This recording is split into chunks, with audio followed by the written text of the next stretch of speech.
The story of the dog is the story of us. Long before history had ink, something wild stepped into our circle of firelight and never left. This episode traces that journey, from wary Ice Age wolves to the sleeping snore at the foot of your bed, from bone fragments in ancient graves to the genetics shaping modern breeds. We'll follow the clues: teeth worn by work, footprints pressed into clay, and DNA that remembers things we forgot, to see how a partnership reinvented both species. If you've ever wondered why a glance from a dog feels like a conversation, or how this bond helped humans conquer cold, time, and distance, settle in. This is an origin story with muddy paws and a heartbeat. Picture a wind-scoured steppe 20,000 years ago. Hunters watch a nervous ring of eyes just beyond the glow of the fire. Wolves test the air, drawn by marrow-rich bones and the heat of human company. The boldest hang back, less fearful, more curious. Those are the ones that kept coming, night after night. People hungry for alarms and warmth tossed scraps to the quiet ones and drove off the brawlers. Selection didn't need spreadsheets. It happened in the hush between breaths. Tamer wolves won leftovers and safety. Humans gained sentries and a second set of senses. Around humble hearths, a feedback loop began. Calmer wolves got closer, and the closer they came, the calmer they needed to be. Nature met nurture at the fire's edge, and the long taming began. Tone, intimate wonder. Science tries to pin a date on this dance. Genetic clocks suggest dogs split from ancient wolf populations roughly 20,000 to 23,000 years ago, perhaps in northern Eurasia. Archaeology offers touchstones. An unambiguous dog laid to rest at Bonn-Oberkassel in Germany about 14,200 years ago. Contested wolf-like canids from sites such as Goyet in Belgium hint at earlier steps. Some researchers see one domestication center, others argue for multiple starts that later merged. The truth likely looks like a braid. Several threads of human canine friendship, intertwined, frayed, and re-knotted across millennia. Bones whisper one thing, genomes another, and together they sketch a timeline, not a straight line, but a path worn by feet and paws walking side by side into history. Mood: investigative, balanced. Some of the oldest love stories are written in graves.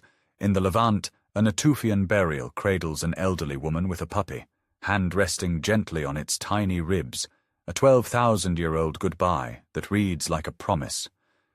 In Germany, the Bonn-Oberkassel dog shows signs of serious illness that humans nursed it through, long before antibiotics or leashes. Care, not utility, kept it alive. Across early villages, dog burials appear with beads, tools, and the same rites given to people. These aren't just working animals, they're kin. The archaeological record softens here, becomes warm. You can almost hear the soft whine, the shared breath in a dawn hut.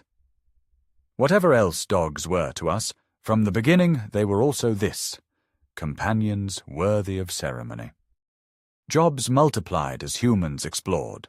In the Arctic, early sled dogs pulled supplies over white horizons. Archaeology on Jokhov Island points to specialized teams nearly 9,500 years ago. With the first farmers, dogs learned to circle and gather sheep, turning instinct into craft.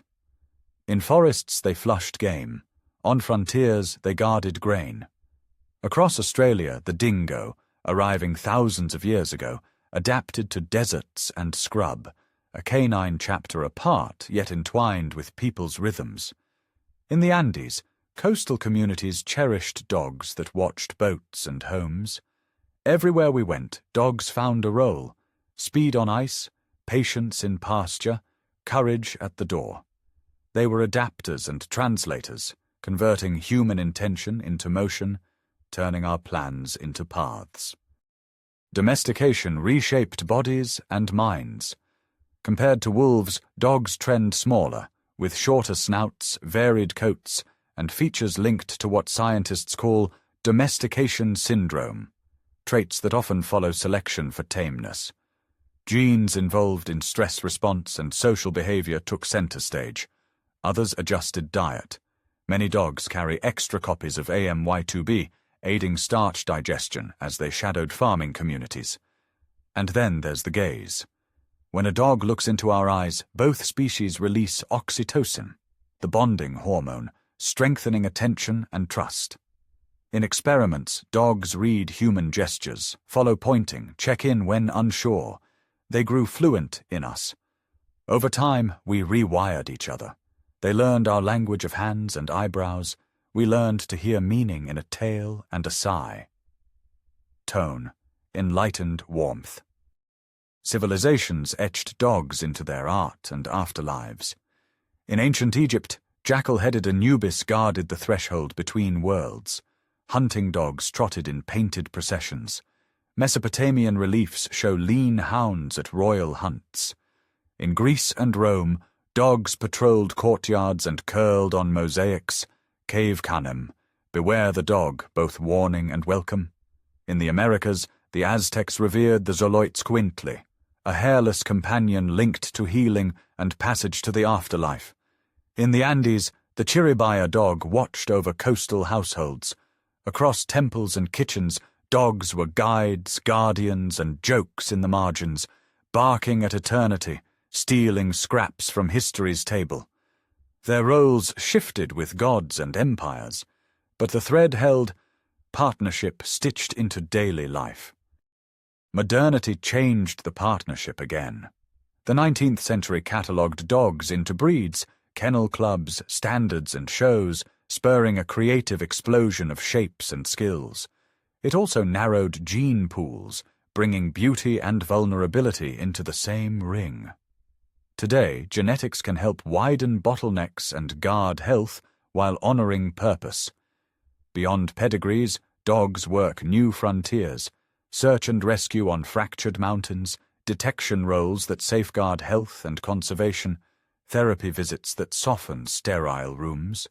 Billions still live as village or free-ranging dogs, solving problems beside people without papers or prizes. Under neon and starlight, the deal remains ancient. We trade shelter, food, and time for eyes that find us in a crowd, and for a companion ready to walk whatever road we choose next. Mood, reflective optimism. From ember-lit camps to city crosswalks, dogs crossed time with us and changed what us could mean. If this journey sparked a new way of seeing the animal at your heel, tap like, share it with a fellow dog person, and subscribe for more human history told through our oldest companions.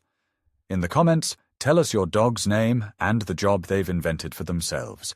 Guardian of socks, hunter of sunlight, therapist of rainy days. We'll feature a few in our next episode. Until then, take a longer walk, listen to the quiet, and remember, every paw print beside yours is also a footprint in our species' story.